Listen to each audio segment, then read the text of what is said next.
Good morning. Good morning, beautiful folks who are gathered here. We are going to begin in song, and if any point during the song you can feel free to come forward and add your flower to this growing bouquet up front. But we're going to start off by singing number 396, I Know This Rose Will Open. Please rise in body and spirit.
Good morning and welcome to the Unitarian Society of Santa Barbara. Welcome into this loving community of seekers where we strive to live with integrity, nurture wonder, and inspire the actions that will transform us and transform the world. It is good to be together on this special Sunday, one of the most beautiful Sundays of our calendar year here at the Unitarian Society when we gather for our annual flower communion. I'm the Reverend Julia Hamilton. I use she, her pronouns, and it is my delight to be here with you this morning. I love watching the bouquet come to life as each of you come forward and add your beauty to our greater whole. If you are joining us as a guest, a friend, a family member this morning, whether you are here in our physical sanctuary or joining us online in our virtual sanctuary, we are delighted to welcome you here. We would love to get to know you, get you connected with all that is going on in the life of this beautiful community. And if you are at home and you want to have a flower nearby, or maybe even look up a picture of a flower on your phone or computer and have that nearby, that works too. We want to include everyone in our celebration of community and beauty this morning. If you stop by our welcome table in the garden, you can find out more about the congregation and keep connected with us. If you sign in the visitor book online, there's a button right above where you're watching the live stream, and we can keep connected to you that way. And if you're joining us online, I encourage you to sign into the chat. It's like putting your name tag on here in our physical sanctuary. Signing into the chat is a way we can say hello and greet one another and get to know one another, no matter where we are joining from this morning. If you feel like this might be your home, if you've been coming for a while and you think you've found a community of people that you want to journey through life with here, we would love to welcome you into membership on any morning you are ready. You can stop by the membership table, talk to Angie, our membership and outreach coordinator, and help get connected to the life of this community. There is another special event happening right after the service this morning, and that is our annual meeting in Parish Hall. Everyone is invited, whether you are a member or not, whether you've been here for 50 years or 5 weeks. We would love to welcome you to our annual meeting. This is an opportunity to practice the democratic process that runs our congregation, elect the leaders that will move us forward into the new year, look back a little bit about what has happened this year and forward about our hopes for the future, and a wonderful time to celebrate and recognize all that we have accomplished in this quite remarkable year that we have lived through together. We have some upcoming events I want to highlight, and the first is that this Tuesday is our last evening service with Carolyn, our ministerial intern for this year, our Taizé service at 6 p.m. We fill the sanctuary with candles. It's an opportunity to sing very simple songs, sit in quiet together, refresh and renew our spirits. And Charlotte and I are already talking about ways we might be able to continue this into the next year, but this is also our chance to sing with Carolyn one more time on Tuesday evening. We have our Lunch and Learn series continuing through June. I want to give a special shout out to the next one with Peter Hale, which is on the art of writing reflections. Peter has been a worship associate with this congregation for quite some time and loves collecting stories and sharing stories. And this is a great opportunity to think about the stories you have that you might share, that you might find ways to share the meaning and purpose you derive from your life with the congregation, perhaps, at some point. So I encourage you to consider joining Peter Hale for that reflection writing workshop. I invite you now to take a breath, to allow yourself to arrive here.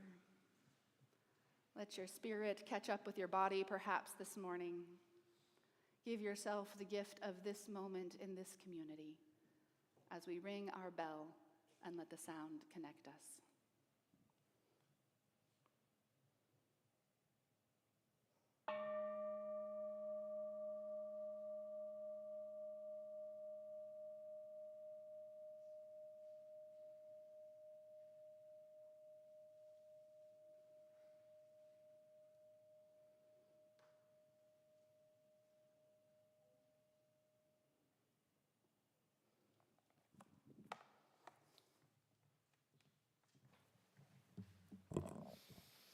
Good morning.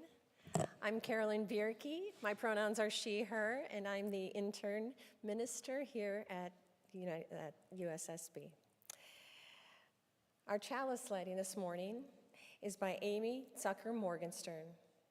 Within the heart of the flower, the fountain of beauty. Within the heart of the community, a fire that warms and dances.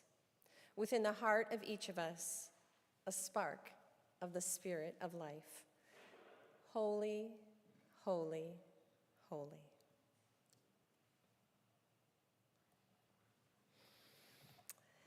And this morning, for our one good thing, the beloved Big Bear Eagles have once again soared into our hearts. This week, the younger of the two eaglet sisters, Gizmo, took her very first flight. At 8:27 a.m. on Saturday, June 7th, friends of Big Bear Valley cameras captured the thrilling moment as Gizmo lifted off from the nest just 5 days after her sister Sunny fledged on June 2nd. Though younger, Gizmo has grown larger than Sunny, but needed a bit more time before spreading her wings. Now, under the watchful care of their parents, both eagles will learn to soar, hunt, and thrive in the wild. Their journey continues to inspire wonder, and that's a very good thing. And now, please rise in body or spirit and join in singing "We Celebrate the Web of Life."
Good morning, everyone. I'm Charla Bergante. I'm the Director of Religious Exploration here. My pronouns are she, her, and this is one of my favorite times of the service where I get to invite all the kids up to come sit. You get a close view of the flowers. Come sit on our steps for a story. So come on up if you are a child or a child at heart.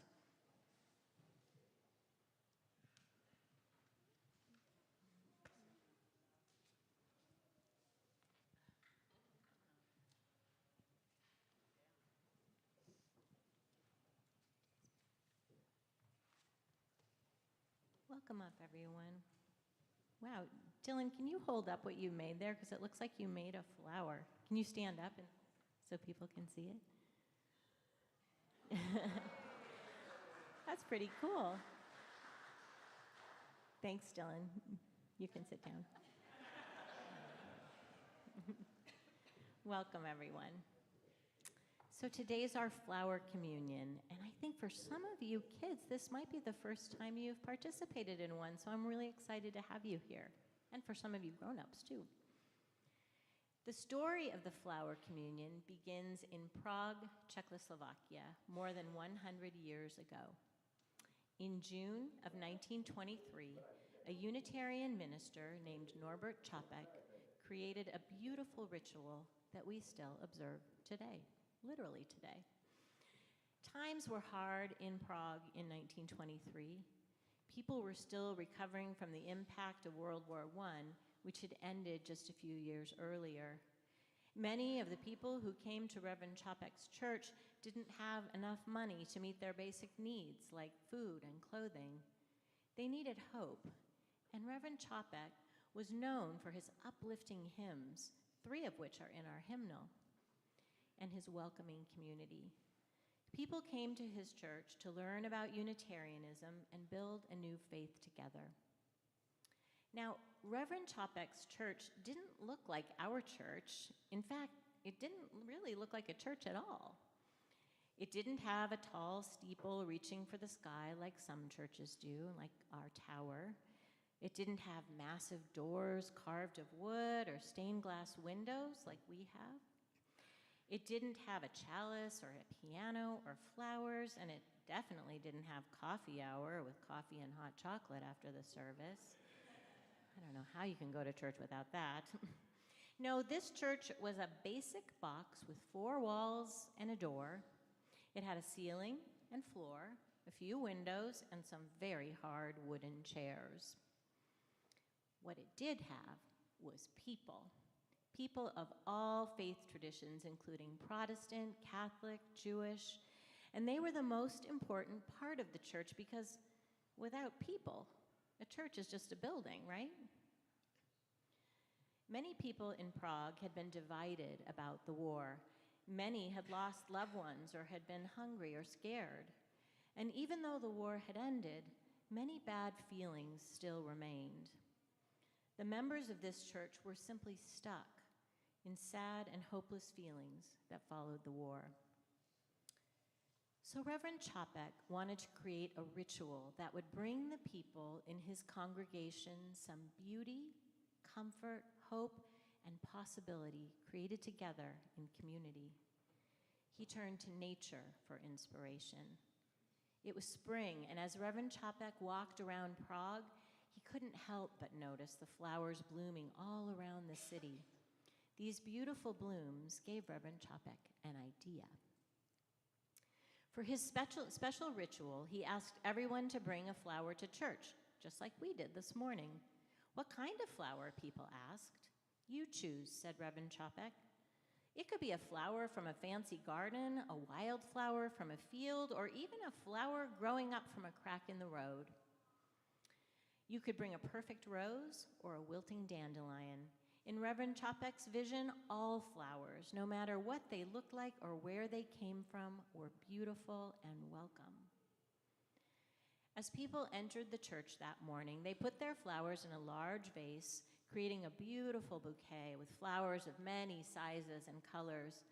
At a special point in the service, the children brought the bouquet to the front of the church so everyone could see it. Reverend Capek then said a blessing over the flowers, which called for everyone in the congregation to see one another as a family, despite differences, and to let the spirit of love unite them and help them live more joyfully and more freely themselves. At the end of the service, everyone was invited to take a flower, just like we'll do in a little while, a different flower than the one they brought. Moreover, they were to choose a flower without worrying about where it came from or who had brought it.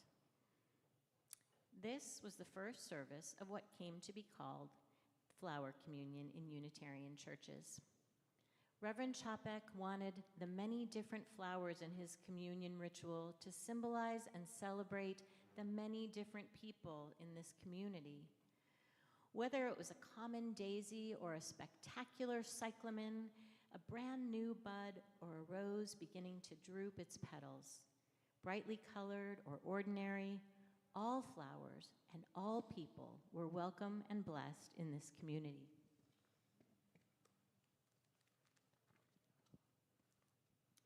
Sadly, Reverend Capek's life does not have a happy ending. 16 years after that first beautiful flower communion, there was another war. During World War II, Reverend Capek and his daughter were arrested. He was originally sentenced to 1 year in prison, but in July of 1942, he was sent to the concentration camp in Dachau, where he was killed by the Nazis. And I know this part of the story is hard to hear. It's heartbreaking when bad things happen to good people, and it makes us sad, and that's okay. But Reverend Capek lived his life with love at the center, just as we strive to do. And he lives on in our memory, and through this beautiful ritual he created more than 100 years ago. Like Reverend Capek, Unitarian Universalists still believe everyone is beautiful and important, and together we can create an amazing bouquet of flowers and of people. And that's our time for all ages this morning. Kids, you are invited to stay in the service this morning. There are some activities over at a table right over there, or you're welcome to go back with your family, your choice.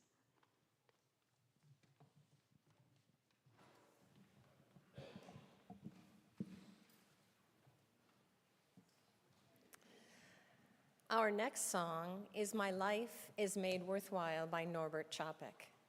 The story of Norbert Capek created the flower communion of how he created the flower communion is rooted in welcome, beauty, and hope.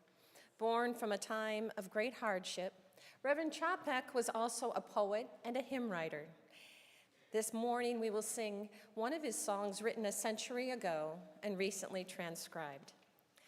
Some of the language in this hymn, like the mention of heaven, may not reflect how Unitarian Universalists speak about faith today. But in Reverend Capek's time, these words pointed toward a vision of spiritual courage, moral clarity, and the hope that our lives might serve something greater than ourselves. His theology called people to rise above despair and stand for justice. As we sing, we can imagine the voices of those early Unitarians in Prague singing through uncertainty and sorrow, choosing instead to live with purpose, conviction, and love.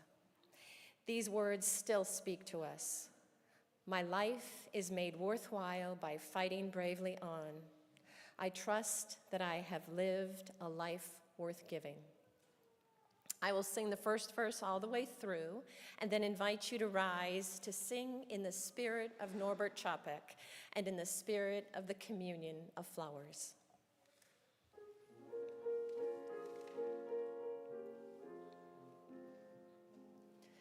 My life is made worthwhile by fighting bravely on for those ideals I hold most great and holy.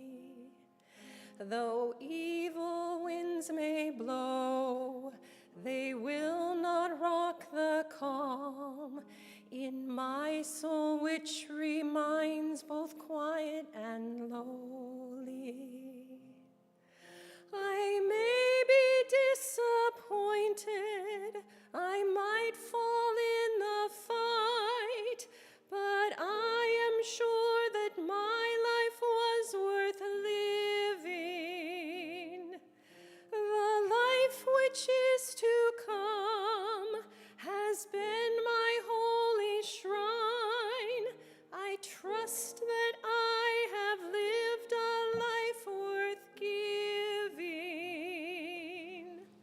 all together.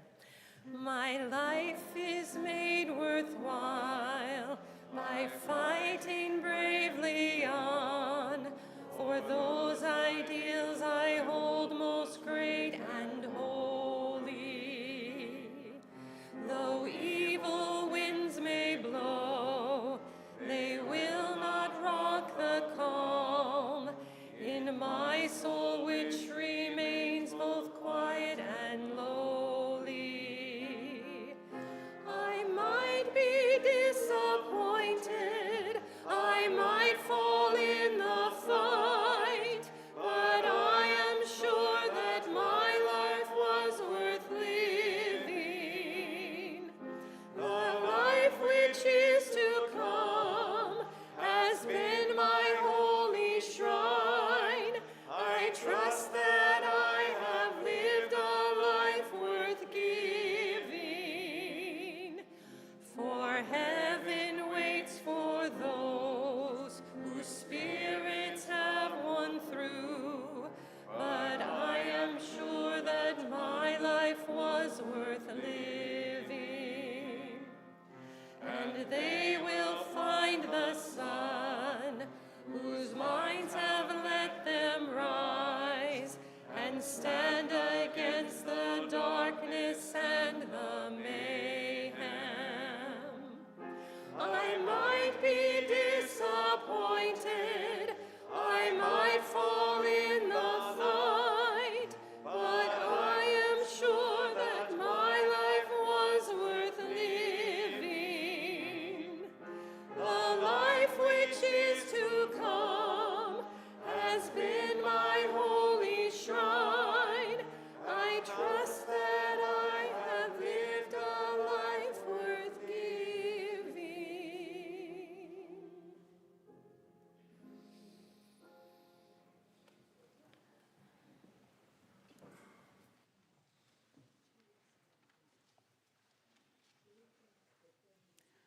A life worth giving. One of the values we practice here together in this community. The way we give of ourselves so that we may thrive together, not just here in this sanctuary, but in the wider world.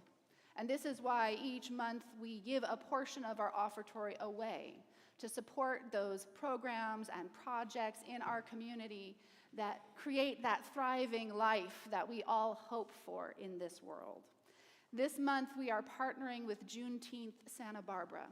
This is the third year that Santa Barbara has hosted the Juneteenth celebration, and if you haven't been, I really encourage you next Saturday to go in the afternoon. How many of you have been to one of the Juneteenth celebrations so far? Quite a few of you. There's music, there's food, there's local artists, there's all kinds of ways to get connected and celebrate the Black community here in Santa Barbara. One of the reasons why this celebration is so important is because it affirms the value of the Black community here in Santa Barbara. Last week, I was at a community conversation hosted and called together by the NAACP of Santa Barbara to talk about how we can support and grow our work together to build a more inclusive community right here among us. And one of the things I heard so often was the importance of recognizing, lifting up, and celebrating the beauty of the Black community here in our community. And so I encourage you to go to the Juneteenth celebration, and if you want to do a double header, you can go to the No Kings demonstration that morning at 10:30, and then it's right there next to, they've coordinated very beautifully together to then allow people to go find some celebration and joy after the march. So it's possible to do it all. And please join with me in the affirmation of gratitude and giving, and give as generously as you are able to support this community and the work of Juneteenth. Let us be grateful when we are able to give, for many do not have that privilege. Let us be grateful for those who share their gifts with us, for we are enriched by their giving. And let us be grateful even for our needs, so that we may learn from the generosity of others.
Thank you, musicians and singers and choir, for all of the beauty you are adding to the natural beauty that we've gathered here today. It is remarkable to have such voices in our midst. Thank you.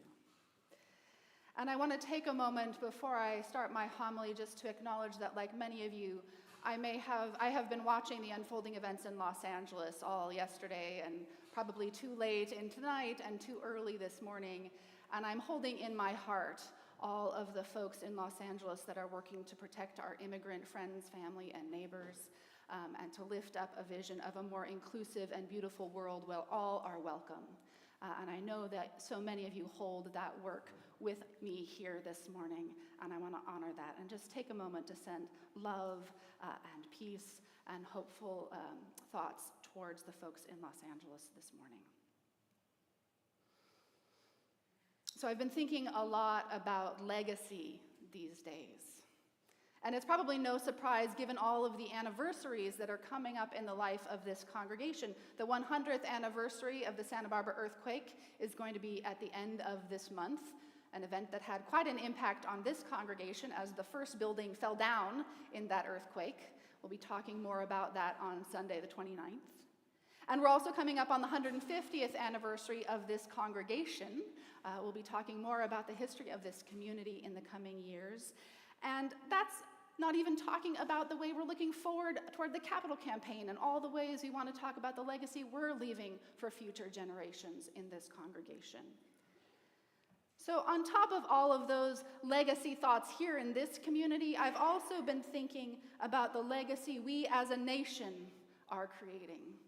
The legacy we are leaving our children and grandchildren. What kind of world do we want to create?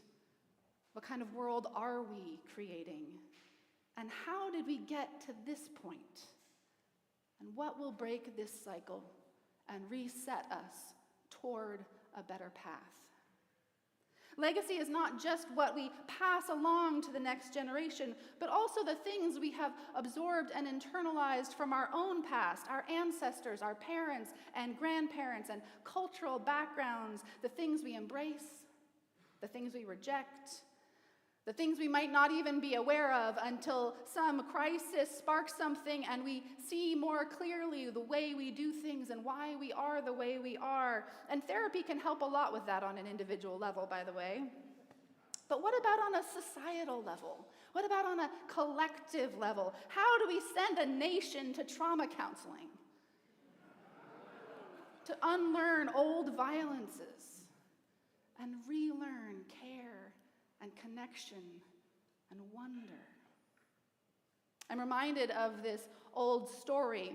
There's a young woman getting ready to make a roast chicken dinner for her family one night, and she can't quite remember the recipe, so she calls her mom, and her mom says, well, you take the chicken, and first you cut the wings off, and then you put it in the pan. And the daughter says, wait a minute, why do you cut the wings off? And her mom replies, I'm not really sure. That's just the way my mom did it, so it's the way I do it, and that's the way I'm teaching you to do it. But your grandmother might know the answer. You should give her a call. So the young woman calls her grandmother and says, Grandma, I'm cooking a chicken for dinner, and Mom says to cut the wings off, but she doesn't know why, so she said I should call and ask you. And her grandmother started laughing, and she said, oh, honey, that's because our pan was too small, and the wings wouldn't fit. If you have a bigger pan, you can just leave the wings on. It'll be fine. We absorb these lessons from our past sometimes without even knowing why or where they came from. When we celebrate the flower communion every year, we are participating in reaffirming a legacy that, unlike the way we might roast a chicken, this is a very consciously created ritual. Capek knew what he was doing intentionally when he created this moment for our communities. A legacy that hopes to instill the values of kinship and courage and an appreciation of the beauty and wonder of life. And it is no accident that this ritual was created at a time like this one, when those values were not something that could be taken for granted. According to the current minister at the Unitarian Church in Prague, which is celebrating their flower communion on this very day as well. They always celebrate it on the first Sunday of June, too. The Reverend Dr. Peter Dolak-Samoshki said that fellowship and conscience were at the core of all of Capek's teachings. Fellowship, community, and conscience, the way we choose to intentionally live in the world, individually and together.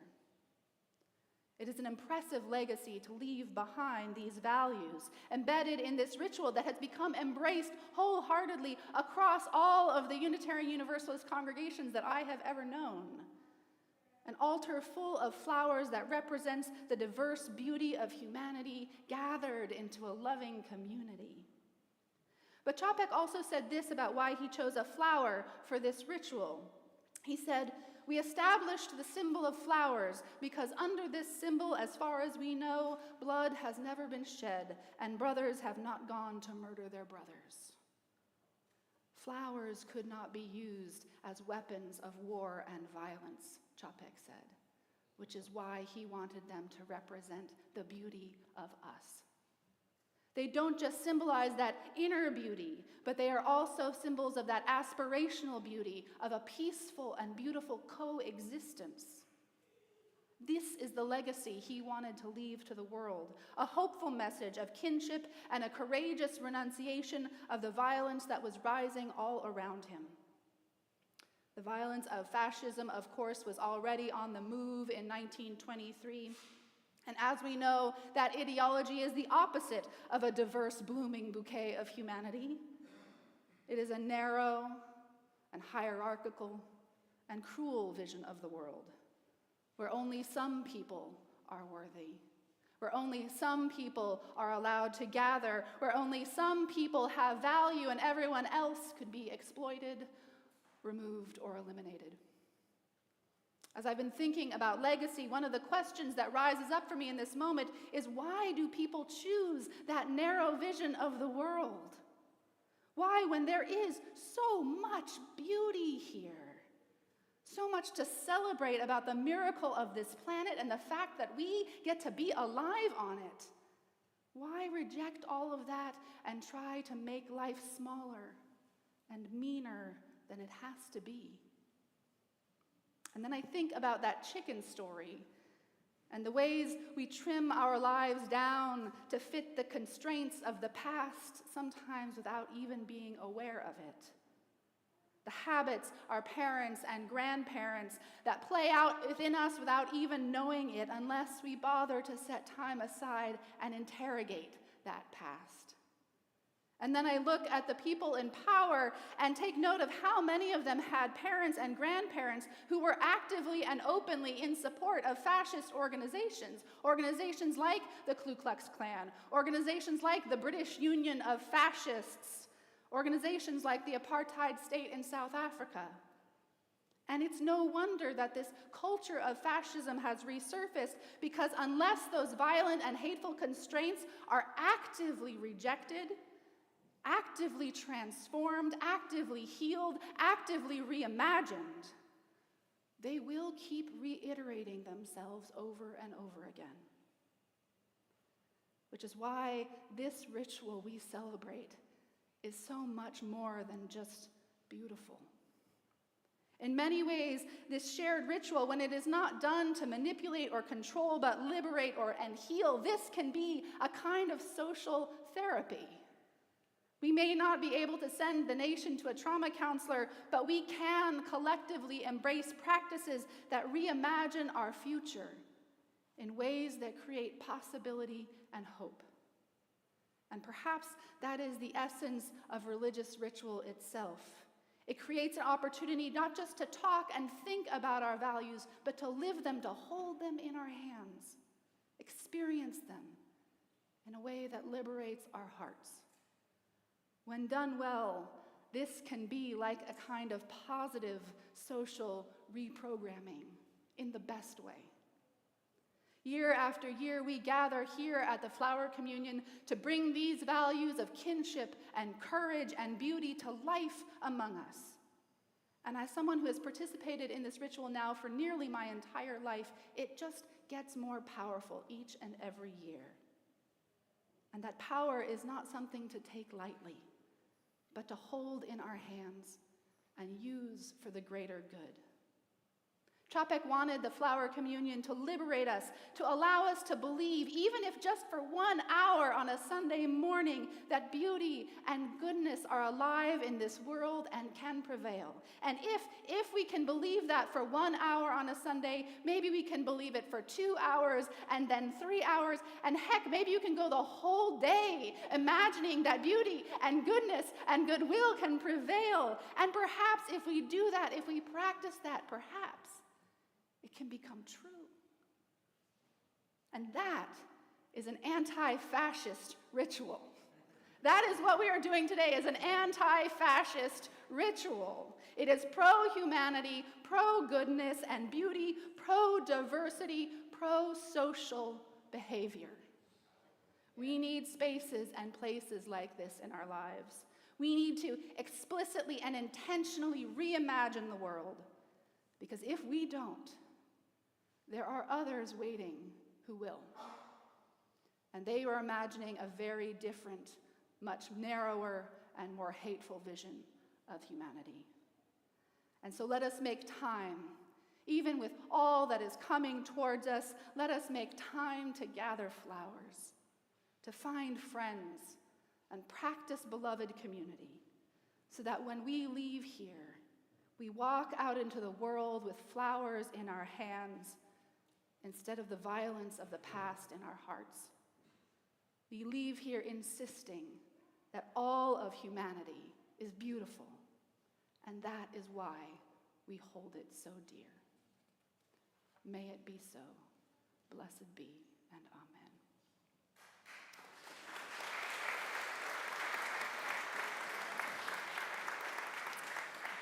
So in just a moment, Carolyn and I are going to consecrate the flowers that you have gathered together using the same words that Dr. Capek wrote many years ago. And if you're joining us online, this is an opportunity to pull up that flower that you have nearby with you, whether it's real or virtual. And after we consecrate these flowers, the choir is going to rise and sing the first part of the anthem. And then, when the choir seats themselves, I'm going to invite you to come forward, starting with the back pew, come forward down the center aisle, and select one of these blooms, one of these gifts from an unknown friend that you have here in the congregation to take home with you. And after you've chosen your flower, if you can return to your pew down the side aisle until everyone has had a chance to come forward. And if you're joining us at home, you can use this opportunity to send love and appreciation from wherever you are to add to this beautiful bouquet of humanity that we have gathered. And now, in the words of Dr. Capek. Infinite Spirit of life, we ask thy blessing on these, thy messengers of fellowship and love. May they remind us amid diversities of knowledge and of gifts to be one in desire and affection and devotion. May they also remind us of the value of comradeship, of doing and sharing alike. May we cherish friendship as one of the most precious gifts. May we not let awareness of another's talents discourage us or sully our relationship, but may we realize that whatever we can do, great or small, the efforts of all of us are needed to do thy work in the world.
come forward.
So now that you have your flower, I'm going to go ahead and ask you to hold it up high, and take a moment and look at the garden blooming around this room.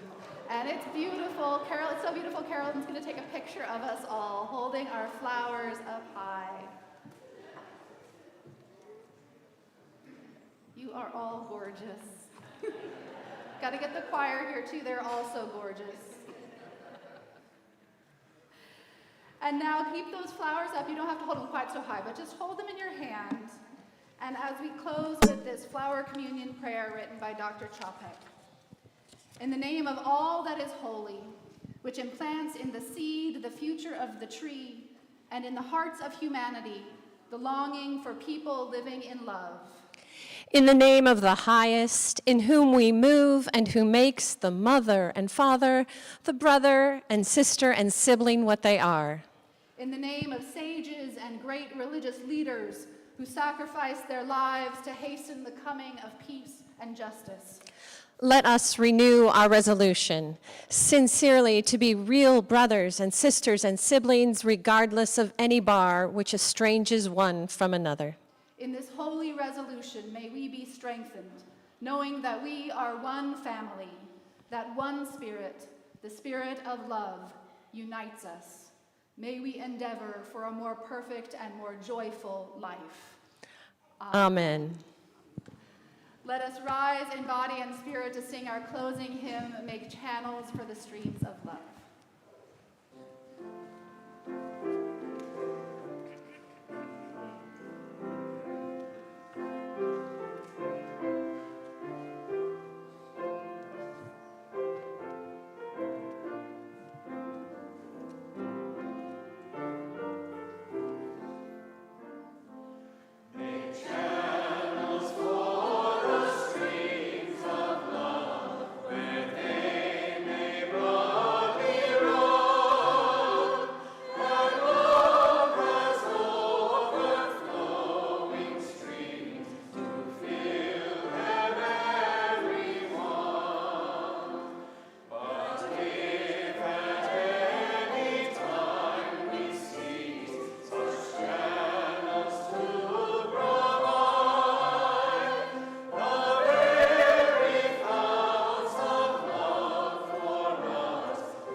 Right where you are, and if you want to hold your hand out to someone next to you or just hold your flower in front of you, however it is you want to get connected to that larger love that moves among us. And as you, Matthew, get connected in here, Matthew. And as you go out into this beautiful and heartbreaking world, may the light of love shine upon you, be gracious unto you, and bring you peace. For this is the day we are given. Let us rejoice and be glad in it. And let us call out a blessing.